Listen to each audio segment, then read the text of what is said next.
Դե ադրբեջանցիների համար արդեն սովորական է դարձալ ամեն գիշերային ժամերի խաղաղ բնակչության վրա ռմբակոծություն անեն, ենթարկեն տները, բնակավայրերը ռմբակոծության,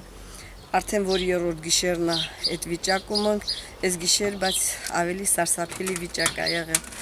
Ժամը դեռ 10-ից սկսած, մինչև առավոտ 5-ը անընդհատ հրետակոծվել է գյուղը, հիմնականում այս ներքևի բնակավայրերն է եղել թիրախի տակ։ Բարեբախտաբար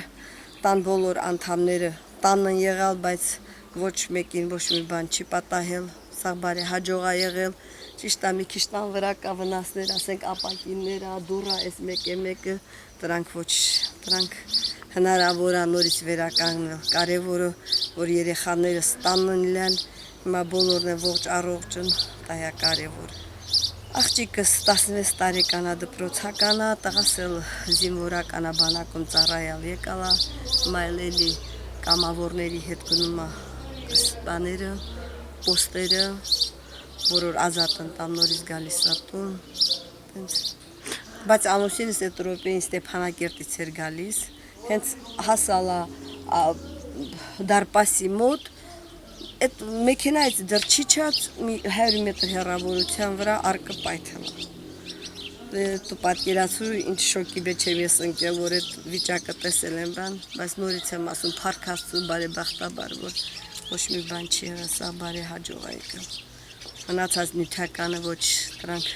ընթացքում եթե խաղաղություն լինի, նորից աշխատելու ենք, նորից ամեն ինչ վերականգնելու ենք, ինչպես 92 թվականին ենք սաղ թողել գնացել, նորից եկել զրոյից սկսել տուն սարքել, ամեն ինչ